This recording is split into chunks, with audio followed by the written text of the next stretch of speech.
Hi guys, இந்த சேனலில் full and full option பையிங்கை பற்றி தான் பார்த்துட்ருக்கோம். இந்த வீடியோவில் நம்ம எதை பற்றி பார்க்க போகிறோம் அப்படின்னா, நான் எதனால் expiry day and expiry before டே வந்துட்டு ட்ரேட் பண்ணுறேன், அதே போல் நான் எக்ஸ்பைரி டேஸில் வந்துட்டு நான் ஏன் வந்துட்டு ட்ரேட் பண்ணுறது இல்லை அப்படின்னு சொல்லிட்டு டீட்டெயிலாக வந்துட்டு பார்க்க போகிறோம். தென் வந்துட்டு நான் இப்போ யூஸ் பண்ணிக்கிட்டு இருக்க இந்த ஸ்ட்ராட்டஜியை ஏதாவது வந்துட்டு இம்ப்ரூவ் பண்ணியிருக்கேனா அப்படின்னா கண்டிப்பாக வந்துட்டு இம்ப்ரூவ் வந்துட்டு பண்ணியிருக்கேன். ஏன் அப்படின்னா நாம் இதுக்கு முன்னாடி வந்துட்டு பார்த்தீங்க அப்படின்னா ஒரு சாலிடான செல்லிங் கேண்டல் அல்லது சாலிடான பையிங் கேண்டல் பார்க்குறோம் அப்படின்னா அதில் 30 மினிட்ஸ் டைம் ஃப்ரேமில் எல்லா கேண்டலுமே மார்க் பண்ணணும் அப்படின்னு சொல்லிட்டு சொல்லியிருப்பேன். இப்போ நான் அதில் ஒரு சில விஷயங்கள் வந்துட்டு சேஞ்ச் பண்ணியிருக்கேன். அது எதனால வந்துட்டு நான் சேஞ்ச் பண்ணேன் அப்படின்னா, நான் டிசம்பர் மந்த் வந்துட்டு ஒரு வீடியோ வந்துட்டு போட்டிருப்பேன். அது வந்துட்டு நம்ம யூடியூப் சேனலில் வந்துட்டு இருக்கும். அது எப்படி இருக்கும் அப்படின்னா, தம்ப்நெயில் வந்துட்டு ஆரம்பிக்கலாமா அப்படின்னு சொல்லிட்டு இருக்கும். நீங்கள் செக் பண்ணி பார்த்தீங்க அப்படின்னா இருக்கும். இந்த வந்துட்டு நாலேஜ் ஷேரிங் அப்படின்னு சொல்லிட்டு ஒரு பிளேலிஸ்ட்டில் வந்துட்டு இருக்கும். ஓகே, அதை பற்றி பார்க்கலாம். இப்போ வீடியோக்குள்ளே போயிடலாம்.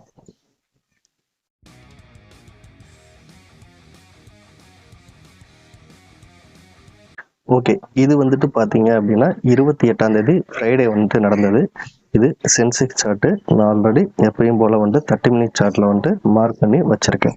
இப்போது நான் இதை வந்துட்டு 3 மினிட் சார்ட்டை வந்துட்டு சேஞ்ச் பண்ணுறேன். சேஞ்ச் பண்ணேன் அப்படின்னா எனக்கு இங்கே பாருங்கள், எனக்கு இந்த இடத்துல வந்துட்டு ஒரு என்ட்ரி கேண்டல் வந்துட்டு கிடைக்கிது. ஓகே, அதாவது என்னோட இம்பார்ட்டன்ட் பாயிண்ட்டுக்கு கீழே வந்துட்டு வருது. தென் இமீடியட்டாக வந்துட்டு மார்க்கெட் வந்துட்டு மேலே வந்துட்டு அப்சைட் வந்துட்டு க்ளோஸ் ஆகுது. இது நல்லா நோட் பண்ணிக்கோங்க. இந்த இடத்துல வந்துட்டு 73,200 அப்படின்னு இருக்கு இல்லையா? ஸோ நம்ம போய் என்ன பண்ணலாம் அப்படின்னா 73,200 கால் ஆப்ஷன் சார்ட்டை வந்துட்டு நம்ம எடுத்துக்கலாம்.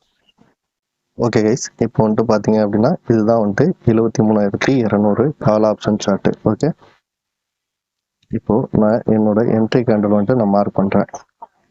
மார்க் பண்ணேன் அப்படின்னா இங்கே பாருங்கள், 482 ரூபா 55 பைசா வந்துட்டு காமிச்சிட்ருக்கு இல்லையா? அதாவது சென்செக்ஸோட லாட் சைஸ் வந்துட்டு பார்த்தீங்க அப்படின்னா 20. இந்த 482 ரூபா அப்படின்னா ஆல்மோஸ்ட் வந்துட்டு ஒரு 9,600 வந்துட்டு வரும்.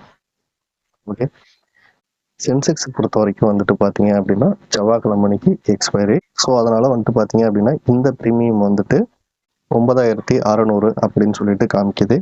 இதை நான் அப்படியே வந்துட்டு நிஃப்டி சார்ட் வந்துட்டு ஓப்பன் பண்ணுறேன். இது நிஃப்டியோட ஸ்பாட் சார்ட்டு. ஓகே, நமக்கு சென்செக்ஸில் என்ட்ரி வந்த மாதிரியே இதுவும் வந்துட்டு ஒரு என்ட்ரி கேண்டல் அப்படின்னு சொல்லிட்டு வச்சுப்போன்னு வச்சுக்கோங்க. இது 1 மணி கேண்டல் இல்லையா?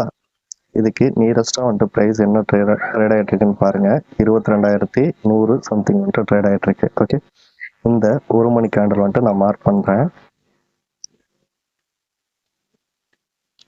மார்க் பண்ணேன் அப்படின்னா ஆல்மோஸ்ட் வந்துட்டு பாருங்கள் 180 ரூபீஸ் காமிக்குது. சென்செக்ஸோட லார்ட் சைஸ் உங்கள் எல்லாத்துக்கும் தெரிஞ்சது தான் 75. ஓகே, அப்போது 75 அப்படின்னா இது ஆல்மோஸ்ட் வந்துட்டு பார்த்தீங்கன்னா 13,500 ரூபா வந்துட்டு காமிக்குது. இப்போது 13,500 ரூபா வந்துட்டு ஒரு ப்ரீமியம் வந்துட்டு இருக்குது. 9,000 ரூபாய் ஒரு ப்ரீமியம் வந்துட்டு இருக்குன்னு வச்சுக்கோங்களேன். இதில் நம்ம எதில் வந்துட்டு காமா எஃபெக்ட் நல்லா இருக்கும்னு சொல்லுங்கள்.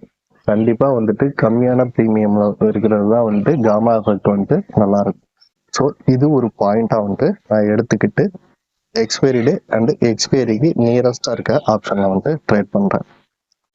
அடுத்தது இன்னொரு விஷயத்தை நம்ம வந்துட்டு இங்கே திங்க் பண்ணணும். நீங்கள் லைவ் மார்க்கெட்டில் கூட வந்துட்டு பார்த்துருக்கலாம். அதாவது 10 ரூபாய் இருக்க ஆப்ஷன் ஆல்மோஸ்ட் வந்துட்டு ஒரு 100 ரூபாய் 200 ரூபாய் அப்படின்னு சொல்லிட்டு போகும். அது எதனால் வந்துட்டு போகுது அப்படின்னா ஒரு பயம்.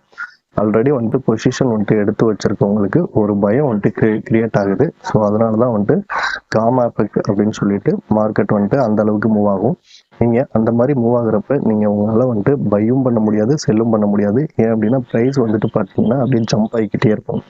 எக்ஸாம்பிள் சொல்ல போனோம் அப்படின்னா இப்போ ஒரு 10 ரூபாயில் இருக்க ஸ்ட்ரைக் ப்ரைஸ் வந்துட்டு மூவ் ஆக ஆரம்பிக்குது காமா எஃபெக்ட்னால அப்படின்னா அது 30 ரூபாய் அப்படியே போகும். அப்படியே அடுத்த செகண்ட் நீங்கள் F1 F2 ப்ரெஸ் பண்ணுறதுக்குள்ள 50 ரூபா 60 ரூபா அப்படின்னு சொல்லிட்டு 100 ரூபாய்க்கு வந்துட்டு போய் நின்றோம்.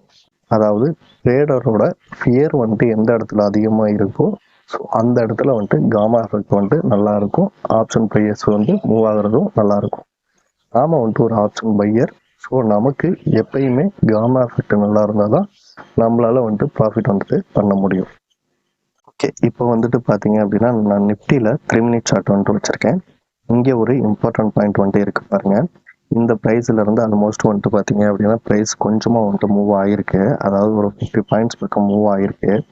ஸோ இந்த மாதிரி இடத்த வந்துட்டு 50 பாயிண்ட்ஸ் வந்துட்டு மூவ் ஆகுனது அப்படின்னா இந்த இடத்துல வந்து நமக்கு ஆப்ஷன் ப்ரீமியம் கொஞ்சம் மூவ் ஆகிருக்கணும்ல. ஆனால் இந்த இடத்துல நீங்கள் போய் செக் பண்ணி பார்த்தீங்க அப்படின்னா ஆப்ஷன் ப்ரைஸ் வந்துட்டு மூவ் ஆகிருக்காது. ஏன் அப்படின்னா இந்த இடத்துல வந்துட்டு மார்க்கெட்டில் ஒரு ஃபியர் வந்துட்டு உண்டாகலை. ஓகே.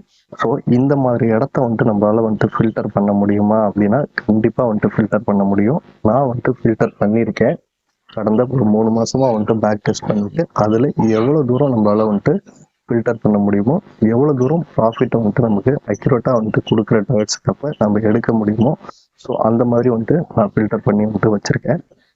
இந்த ஸ்ட்ராட்டஜியை பொறுத்த வரைக்கும் என்ன ஆகுது அப்படின்னா நமக்கு ட்ரேட்ஸ் வந்துட்டு ரொம்ப ரொம்ப கம்மியாக தான் வருது. டெய்லி ட்ரேட்ஸ் வந்துட்டு வருமா அப்படின்னா வராது. இது மார்க்கெட் மூமெண்ட்டை பொறுத்து இருக்கு. அதே போல் நீங்கள் கேட்கலாம் ஒரு மாதத்துக்கு வந்துட்டு எத்தனை ட்ரேட்ஸ் வந்துட்டு வரும் அப்படின்னு சொல்லிட்டு. அதுவுமே வந்துட்டு மார்க்கெட் மூமெண்டம் பொறுத்து இருக்கு. இதில் நாம் நோட் பண்ண வேண்டிய விஷயம் என்ன அப்படின்னா நமக்கு ட்ரேடு வந்ததுன்னா அந்த ட்ரேடு வந்துட்டு ப்ராஃபிட் வந்துட்டு போகுதா. ஸோ அப்போ அதை தான் வந்துட்டு நம்ம நோட் பண்ணணும். எதனால் அப்படின்னா நமக்கு ட்ரேடு வந்துட்டு நீங்கள் எதனால் அப்படின்னா நாம் இப்போ மார்க்கெட்டில் வந்துட்டு பிகினர்ஸாக இருக்கும் பொழுது உங்களோட மென்டாலிட்டி எப்படி இருக்கும் அப்படின்னா எனக்கு டெய்லியும் ட்ரேட் வரணும் அப்படின்ற மாதிரி தான் இருக்கும். டெய்லியும் ப்ராஃபிட் வரணும் அப்படிங்கிறத நம்ம விட்டுடுவோம். டெய்லியும் ட்ரேட் வரணும் அப்படிங்கிறத மட்டும்தான் நம்ம பார்த்துருக்கோம். ஸோ இது பெரிய பெரிய ட்ராபேக் வந்து உண்டு பண்ணும் மார்க்கெட்டில்.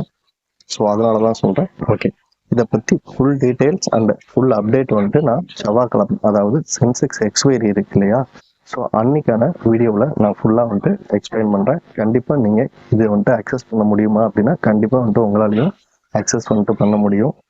ஸோ நீங்கள் சைக்காலஜி வந்துட்டு பில்ட் பண்ண ட்ரை பண்ணுங்கள். இதுக்கு முன்னாடி நான் டிசம்பர் மந்த் போட்ட வீடியோஸ்லேயே சொல்லியிருப்பேன், நீங்கள் டெய்லியும் ஸ்க்ரீன்ஷாட் வந்துட்டு எடுத்து வைங்க. 3 மந்த்தில் வந்துட்டு உங்களுக்கு ஏதாவது வந்துட்டு ஒரு ஐடியா கிடைக்கும் அப்படின்னு சொல்லிட்டு. சப்போஸ் அந்த மாதிரி டெய்லி நீங்கள் ஸ்க்ரீன்ஷாட் வந்துட்டு எடுத்து வச்சுருந்தீங்க, உங்களுக்கு ஒரு ஐடியா கிடைச்சிருக்கு அப்படின்னா கமெண்ட் பாக்ஸில் கண்டிப்பாக வந்துட்டு அதை கமெண்ட் பண்ணுங்கள். ஓகே, தேங்க்ஸ் ஃபார் வாட்சிங்.